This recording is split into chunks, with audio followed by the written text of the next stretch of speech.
big-time playmaker. He is LSU standout JaCoby Stevens joining us here on the State of Football right now with Ric Serritella, John Murphy, Big Law Lawrence Johnson. We welcome him into the show. JaCoby, thanks so much for tuning in or joining us here. I know it's a busy schedule coming out of the gates from the Senior Bowl. Take us through where you're at now. What are you doing to prepare for the draft? What's your training regimen look like during the pandemic, and how are you navigating through it right now? Thank you for having me. Just being invited to the Senior Bowl was one thing. It's an honor just to be able to go to Mobile, Alabama, and compete with the top seniors in the country. I mean, you saw from guys from top tier schools such as LSU, Alabama, and then you saw guys like one of our old linemen there from a Division III school that went there and showed out. So it was a pretty cool experience just being there and meeting new guys and just kind of meeting the guys that you always hear about over social media. So meeting them in person and being able to see them play. But coming back from the Senior Bowl, I thought I had a good week with interviews and practices and whatnot. And, just coming back and just getting back to training, kind of getting back to what I was doing before I left for the Senior Bowl. And for me, that's just really just training 3 times a day, every day, no off days. And really and truly, I just have a bed in the gym and just wake up at 6, get started. Then I do some recovery, and then I go back and do a mobility session, and then I take another nap, and then I get started again at 6. And rinse, wash, repeat for me. I like that. I'm not too far off. I'm on your workout regimen, if you can't tell, believe it or not. But it's JaCoby Stevens here on the State of Football. Ric Serritella, John Murphy, Big Law Lawrence Johnson. One more for you here, JaCoby. At the Senior Bowl, I heard you were a hot commodity amongst the NFL teams. Everybody wanted to talk to you and do the interview thing. What was there a general consensus? Like, we see the linebacker position evolving so much at the NFL now. Was there a preference, kind of from your speaking to the NFL teams? Do they prefer you at linebacker? Do they prefer you at safety? Is it a little bit of everything?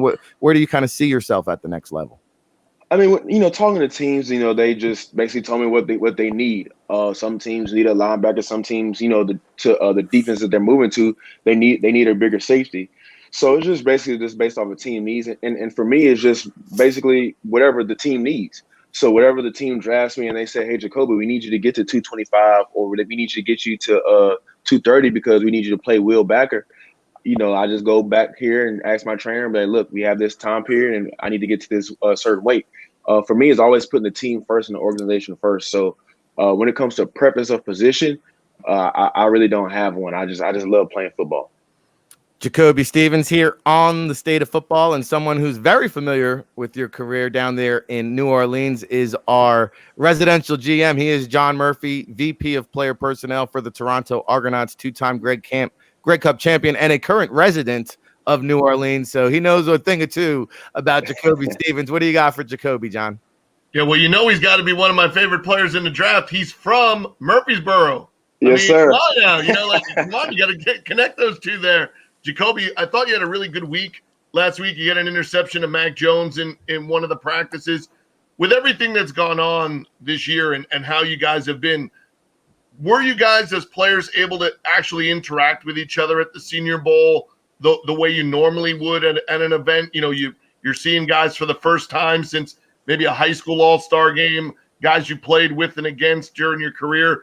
Behind the scenes, was there any fun? Was there any regular guy, 22-year-old, and you're down in Mobile at the Senior Bowl? Were you able to actually do anything with the guys last week? I wouldn't say it was normal, but I think Mr. Nagy tried his best to keep it as normal as possible, but staying in the COVID guidelines. There's times where we could go, we go eat, and we just, they just on us about keeping our mask on and whatnot. But like I said, just going down and meeting those guys, like you didn't see, since your senior year of all-star games, or seeing guys that you see on Twitter that you get comparisons, or you guys are going in the same positions, and it turns out you guys are the best friends. You're best friends, and you have a lot in common. So Mr. Nagy did a good job of organizing to where we were able to play the game. We were able to meet and create relationships there, but we also did it safely. Was there a guy last week that maybe surprised you that, you now have them on social media or in your phone that now you became fast friends? Like, is there a fast friend that's now on the JaCoby Stevens favorite list? Oh yeah. One of my guys that I didn't know I would get along with was Mark Webb. Man, that guy's a character. Everything is a joke. I couldn't stop laughing. Our lockers are right next to each other. He's out of Georgia, and man, every time we talk, it was something funny. JaCoby Stevens here on the State of Football, joining us right here on Sports Illustrated. Make sure you subscribe on Twitch as well. We're streaming all across social media on Twitter and Facebook as well. We appreciate all the love and support. Shout out to all of our chat room people. You're joined by Ric Serritella, John Murphy, and Big Law. Lawrence Johnson has got some firing shots for JaCoby. What do you got, Big Law? What's going on, JaCoby? Thank you for joining us this morning, brother. How you doing? Thank you. I'm doing all right. How about yourself? I'm good, man. I'm good. I watched your tape and I watched some of your film, and I was just kind of thinking, just in my mind, your weight, and I seen your measurables before, and I can see you were working. You're at 230 during the season, and you came in at 216 at weigh-ins, man. So yes, you're working, man. I can see that. I appreciate you coming in and being ready to rock and roll. But as the NFL starts to develop and start to change with this passing offense, passing heavy, they need safeties or linebackers or so much of a hybrid kind of a system, where you're kind of like that hybrid player. You need to be able to come down in a box and thump when you need to, make tackles, run the alleys. And then you also need to be able to cover some of these super tight ends that they have in the league. So you definitely fall in that realm. I'm thinking, when I think of you, I come to mind like a Sean Taylor, Ken Easley, Steve Atwater, just like a big safety who can cover and hit and run. And that's what I think of. And I got a couple questions for you. I've been impressed with some of the things you had going on. But my question for you, if I was a GM and we got in the elevator together, give me your 2-minute elevator speech. Oh, you're a GM and I come talk to you. I say that, if you want to look at my film, make sure you look at it as a football player. Don't try to peg me into one position because, as you said, I do multiple things on the field. I'm more than a safety. I'm more than a linebacker. Sometimes you'll see me play slot corner on a tight end that, basically all he does is run routes. So you're getting more than one roster spot. That's more money you can save, and there's more money you can go get to someone else to make a championship run. You're getting an intelligent player, a smart player, somebody who loves the game of football. But yet again, like I said, you're getting one of the most versatile players coming out in this NFL draft. I mean, you're looking for somebody to rush a passer, make plays on the ball, get interceptions, and make tackles. And if you go back and just look at production, and you just go look over production over the years, and every safety that does that, I guarantee you that I lead production in sacks, interceptions, and all that when it comes to the entire game. I love it. Look, he had it ready. And let me go talk to the owner. Hey, we gotta talk about this kid, okay, that I just met in the elevator. Great yes, job, sir. Man. You had that ready, and I'm happy that you had that ready, man. That was great. And my next question to you is kind of off the cuff. I do it all the time to all the athletes. If you were going to be a comic book hero, who was your comic book hero? Ooh, that's a good one. It'd be Green Lantern. Okay. All right. My dad be upset with me because I'm stealing it from him. But really and truly, Green Lantern, whatever he puts his mind to, he can make it. He can do it. So I feel like he's still on the versatility. I love it. And I remember that Green Lantern doll. Like, he was kind of jacked up too, just like JaCoby. Definitely. Yeah, man. Appreciate that. Thank you for that, Yes, man. sir. Great interview, brother. Good job, sir. Yes, sir. Mm-hmm. Well, now we already gave away next year's Halloween costume, so we got that covered. JaCoby, when you got to LSU, you came as a 5-star, but you could have gone either way. Started off a receiver, made the transition to safety. Now I'm going to ask you a tough question because they're all your teammates. You got Justin Jefferson, you got Terrence Marshall, you got Jamar Chase, or you got some youngins behind them. Who's the toughest? Not the best. Who's the toughest matchup when you watch them every day? Is there one of those guys out of that threesome that's headed to the NFL? And then who's that guy next year when we're watching next fall that you're going to say, I told you so, that's the next one?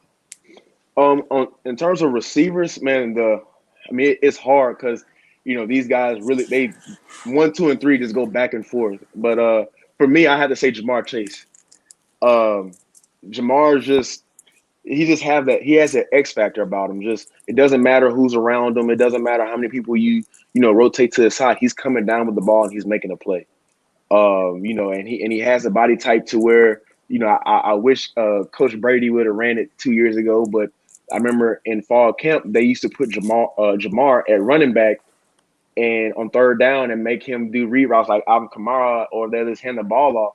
And I would say, please run this during the season. But I guess Coach Brady didn't want to do that. But man, Jamar, he's versatile himself, and he's just a playmaker at the end of the day. And and that's what I love about his game. And then a guy that's coming up, I think everybody knows that, and you're from Louisiana area, it's Kayshon Boutte. Man, that's a young guy, and I don't know if I have a word on who wears it next, but I think he's definitely the next number 7. He's a playmaker. Like I said, he reminds me of a young Jamar Chase. Just his ball skills. It doesn't matter how many people you rotate to his side defensive wise, and you can put him in different areas, and he's gonna come down with the ball. And he's gonna make the play. And we know what everybody thinks of Stingley. We've seen it for the first 2 years. How impressed were you by how Rick's played when they put him in that type of position, knowing that it was not expected that he would have to really do much at all this year? And then all of a sudden, as a freshman being thrown in the fire there, what did you think of him as a teammate? Man, I'm proud of Elias, man. This is how far he came from when he first came in the spring semester and to the end of the season. He not only has he grown as much as a player, but off the field, he's grown a lot. And but that's what DBU is. I mean, you bring in a guy that starting from I can remember my freshman year starting with D-Jack. You come in, you have somebody like Dante Jackson. Teams don't want to throw him the ball, so they'll throw it the other way, and Greedy ends up with 6 interceptions. And then you had Greedy, and then you try to throw the other way, and Christian Fulton just he ends up with interceptions. And then next thing you got Derek, and now you have Elias, and that's just what Coach Core Raymond does. That's just DBU. Well, hey, Rick, we know one thing: no matter where he goes in the draft, if anything else, he can just push one of us off the panel and start doing draft analysts. He's got it. I told you he was a hot commodity down there in Mobile. He's got some experience doing this rodeo. But JaCoby, you led me right into my last one, and you kind of already settled it for me. But I was going to ask you. There's been a lot of quote unquote debate about who DBU truly is, and so I guess you're here to just tell us that it really isn't much of a debate, is it? Oh, no, not at all. I mean, guys want to claim about how much people they put in the NFL, and they want to talk about the quantity. LSU, we're talking about quality and quantity. I mean, we have DBs all over the place. We have really good DBs. I mean, just with the I was just with the Senior Bowl teams with the Panthers, and the first thing they said was LSU is DBU. They have Dante Jackson over there. They just had Eric Reed. I mean, we just have a list of names that just go down the line of good quality DBs. Pretty good one playing this Sunday in the big dance. Curious to know, have you had any interaction with the Honey Badger throughout your LSU career? Matter of fact, Tyron, he hit me up at not even football related. It was doing stuff with the social injustice. Just he hit me up and just encouraging me and told me he was proud of me, and just somebody like that just. Like I said, from coming as far as where he came off the field and, what he does on the field is fantastic. Just him reaching out to me and getting in touch with me meant a lot. And like you said, we can sit here for hours just talking about how good Tyrann Mathieu is. And, if I'm a betting man, I bet that he'll come up with a game-changing play on Sunday. And I bet he's going to be wearing a yellow jacket one day as well. Well, there's no doubt. Last one for you. We'll get you out of here. It's coming in from our president at the NFL Draft Bible, Zach Petraw, loves the versatility, but what is one play that gets you hyped when it's called in the huddle? Blitz, press man, deep half. What are you getting excited for here? I mean, I love being in coverage. I love being in deep coverage, deep half. But I mean, I wouldn't be a football player if I didn't love a blitz. Oh man, just being able to get out there, quarterback, all week, Coach O tells you don't touch the quarterback, and then he lets you touch the quarterback on Saturday. Oh man, that's just amazing right there. So a blitz, man, that fires me up. You have one quarterback in particular that you look forward to getting a sack at the next level? I love him to death.